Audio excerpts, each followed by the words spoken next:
السلام علیکم ناظرین، پاکستان دس ویک کے ساتھ میں ہوں آپ کی میزبان بشرا خان۔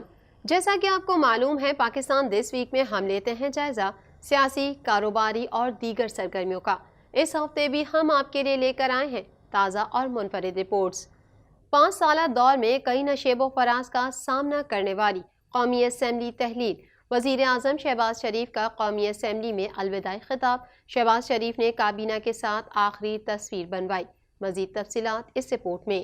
25 جولائی 2018 کے عام انتخابات کے نتیجے میں وجود میں آنے والی پاکستان کی 15 قومی اسمبلی آج تحلیل ہونے جا رہی ہے۔ اس 5 سالہ دور میں کئی نشیب و فراز آئے جس نے ملکی سیاست کا رخ یکسر موڑ دیا۔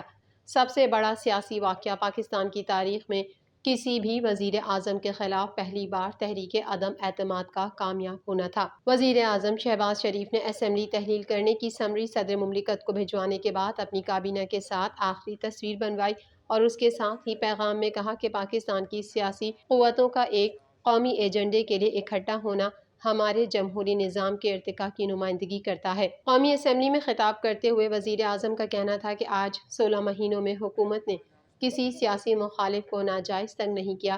سیاسی مخالف کو ناجائز تنگ کرنا نہ ہمارا کبھی شیوا تھا، نہ ہے اور نہ ہوگا۔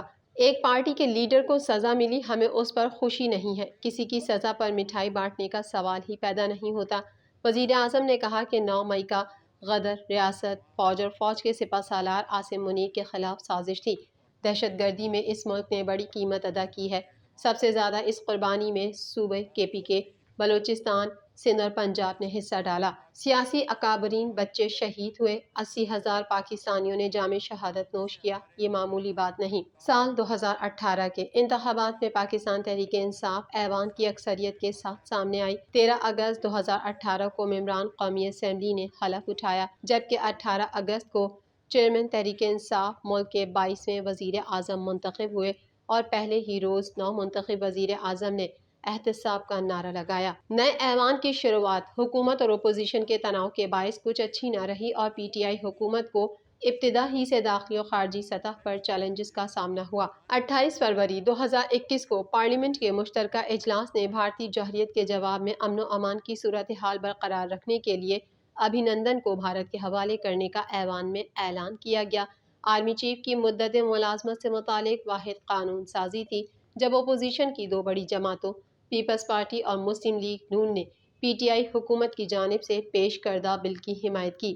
6 مارچ 2022 کو سابق وزیر اعظم نے اعتماد کا ووٹ حاصل کیا، تاہم اسی مہینے 28 مارچ کو متحدہ اپوزیشن کی جانب سے چیئرمین PTI کے خلاف تحریک عدم اعتماد ایوان میں پیش کی گئی، جس کو ڈپٹی اسپیکر قاسم سوری نے 3 اپریل 2022 کو مسترد کیا۔ اسی روز وزیر اعظم نے قومی اسمبلی تحلیل کی جو 7 اپریل کو سپریم کورٹ نے بحال کر دی۔ 9 اپریل 2022 کو وزیر اعظم کے خلاف تحریک عدم اعتماد کامیاب ہوئی اور اسپیکر قومی اسمبلی اسد قیصر مستعفی ہو گئے۔ اپوزیشن اتحاد نے 10 اپریل کو شہباز شریف کو وزارت عظمیٰ کا امیدوار نامزد کیا۔ 11 اپریل 2022 کو شہباز شریف وزیر اعظم منتخب ہوئے اور وزارت عظمیٰ کا حلف اٹھایا۔ 13 جماعتی اتحاد کو کابینہ میں بھرپور نمائندگی دی گئی۔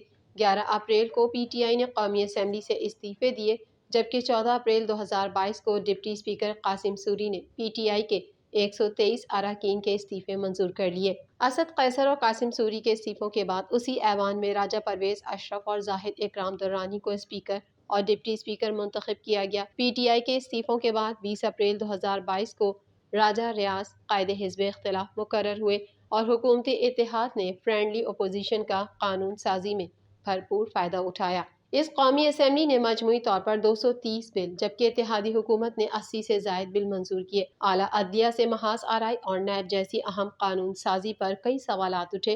حد تو یہ ہوئی کہ رخصت ہونے والی اس قومی اسمبلی کے ارکان خود بھی 5 سالہ کارکردگی سے مایوس نظر آئے۔ پاکستان کی جمہوری سیاسی تاریخ میں 15 قومی اسمبلی کئی حوالوں سے اہمیت کی حامل رہی۔ اس اسمبلی کو ایک صدر، 2 وزرائے اعظم، 2 اسپیکرز اور 2 ڈپٹی اسپیکرز منتخب کرنے کا منفرد اعزاز حاصل ہوا۔ پاکستان تحریک انصاف کے دور حکومت میں 4 جبکہ مسلم لیگ نون کے دور حکومت میں 2 وزرائے خزانہ تبدیل ہوئے۔ اس اسمبلی کی سب سے خاص بات یہ تھی کہ تحریک عدم اعتماد کے ذریعے وزیر اعظم کو عہدے سے ہٹایا گیا۔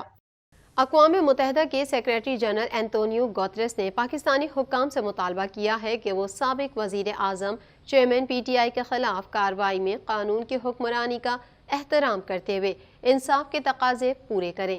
مزید جانیں گے اس رپورٹ میں۔ الیکشن کمیشن کی جانب سے عمران خان کو 5 سال کے لیے نااہل کرنے کے نوٹیفیکیشن کے اجرا پر تحریک انصاف میں رد عمل دیتے ہوئے کہا کہ الیکشن کمیشن آف پاکستان کے نوٹیفیکیشن کو مسترد کرتے ہیں اور اسے سپریم کورٹ میں چیلنج کریں گے۔ ترجمان تحریک انصاف نے کہا ہے کہ الیکشن کمیشن کا نوٹیفیکیشن بند کمروں میں بنائے گئے منصوبوں اور سیاست میں غیر فطری اور غیر قانونی مداخلت کا شاخسانہ ہے۔ الیکشن کمیشن کا تحریک انصاف اور چیئرمین تحریک انصاف کے حوالے سے تعصب قوم سے پوشیدہ نہیں۔ ترجمان نے کہا کہ ایک متنازع ٹرائل کے نتیجے میں آنے والے متعصبانہ فیصلے کی بنیاد پر نہایت عجلت میں -1 فارمولے کو عملی جامہ پہنانے کی کوشش کو عوام بھی مسترد کرتے ہیں۔ الیکشن کمیشن انتخابات کے التوا جمہوریت کی بے خونی اور آئین سے انحراف کے منصوبے میں کلیدی سہولت کار ہے۔ ترجمان کا کہنا تھا کہ سپریم کورٹ کا 4 اپریل کا فیصلہ الیکشن کمیشن کے آئین سے کھلواڑ کی داستان بیان کرتا ہے۔ وقت آ گیا ہے کہ supreme judicial council chief election commissioner کے خلاف زیر التوا ریفرنس کی سماعت اور فیصلہ دے۔ دوسری جانب اقوام متحدہ کے سیکریٹری جنرل اینٹونیو گوتریس نے پاکستانی حکام سے مطالبہ کیا ہے کہ وہ سابق وزیر اعظم چیئرمین پی ٹی آئی کے خلاف کارروائی میں قانون کی حکمرانی کا احترام کرتے ہوئے انصاف کے تقاضے پورے کریں۔ اقوام متحدہ کے سیکریٹری جنرل اینٹونیو گوتریس کے نائب ترجمان فرحان حق نے ایک پریس کانفرنس میں کہا کہ سیکریٹری جنرل اسلام آباد میں سابق وزیر اعظم کی گرفتاری کے بعد شروع ہونے والے جاری مظاہروں سے آگاہ ہیں اور وہ تمام فریقوں سے تشدد سے اجتناب کرنے کا مطالبہ کرتے ہیں۔ F I A cyber crime نے جج ہمایوں دلاور کی متنازع فیس بک پوسٹ کے معاملے پر چیئرمین پی ٹی آئی کے وکیل نعیم حیدر پنجوتھا سے کئی گھنٹے تک تفتیش کی، جبکہ خواجہ حارث کو بھی کل یعنی بدھ کو طلب کر لیا گیا ہے۔ تمام اداروں سے درخواست ہے کہ ملک کا سوچیں۔ شاہ محمود قریشی کا کہنا ہے کہ چیئرمین پی ٹی آئی سے متعلق فیصلے پر تحفظات ہیں۔ ملک کو مایوسی اور معاشی بحران سے نکالنے کا واحد راستہ شفاف انتخابات ہیں۔ مزید جانیں گے اس رپورٹ میں۔ پاکستان تحریک انصاف کے وائس چیئرمین شاہ محمود قریشی نے کہا ہے کہ chairman P T I he party chairman ہے اور رہیں گے۔ جیل میں وکلا کے ذریعے چیئرمین سے رابطہ ہوگا تو رہنمائی لیتے رہیں گے۔ پاکستان تحریک انصاف کے وائس چیئرمین شاہ محمود قریشی نے کہا ہے کہ جیل میں وکلا کے ذریعے چیئرمین سے رابطہ ہوگا تو رہنمائی لیتے رہیں گے۔ لاہور میں میڈیا سے گفتگو کرتے ہوئے شاہ محمود قریشی نے کہا ہے کہ مردم شماری کے نتائج مئی میں آ چکے تھے۔ مشاورت سنت بھی ہے، اس میں برکت بھی ہے اور یہ جمہوریت بھی ہے۔ انہوں نے کہا کہ فیصلے آئین اور قانون کے مطابق ہوتے ہیں۔ جو فیصلہ آیا ہے اسے ہم چیلنج کرنے کا ارادہ رکھتے ہیں۔ ان کا یہ بھی کہنا ہے کہ ملک کو معاشی بحران، سیاسی عدم استحکام سے نکالنا ہے تو واحد حل شفاف انتخابات ہیں۔ انہوں نے کہا کہ فیصلے آئین اور قانون کے مطابق ہوتے ہیں۔ جو فیصلہ آیا ہے اسے ہم چیلنج کرنے کا ارادہ رکھتے ہیں۔ ان کا مزید کہنا تھا کہ نئی حلقہ بندی الیکشن میں تاخیر کی حکمت عملی ہو سکتی ہے۔ حکومت حلیف بی این پی مینگل نے مردم شماری کو مسترد کیا۔ سپریم کورٹ بار نے اسے عدالت میں چیلنج کرنے کا فیصلہ کیا ہے۔ ملک کو معاشی اور سیاسی عدم استحکام سے باہر نکالنے کا واحد راستہ شفاف انتخابات ہیں۔ پاکستان ریلوے کو چلانے کے لیے سرمایہ کاری کی ضرورت ہے۔ وزیر ریلوے سعد رفیق کا کہنا ہے کہ وفاق اگر 10 ارب بھی دے تو ریل کا نظام بہتر ہو سکتا ہے۔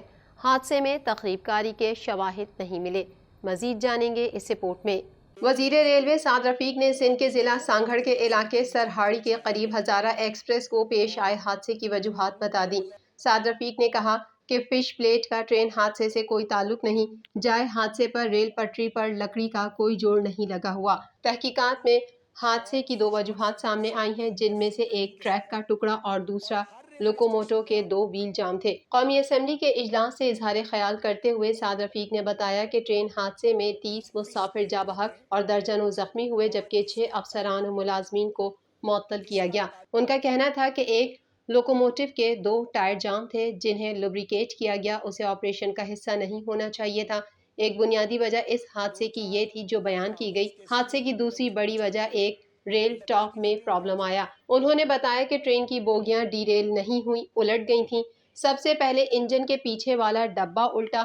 حادثے میں تخریب کاری کے شواہد نہیں ملے۔ پرمالی فش پلیٹس ہوتی ہیں جو ہالینڈ اور جرمنی سے درآمد کی جاتی ہیں، لیکن میڈیا میں جہالت کی انتہا کرتے ہوئے اسے لکڑی قرار دیا گیا۔ پرمالی فش پلیٹس ریلوے آپریشنز کا حصہ ہے۔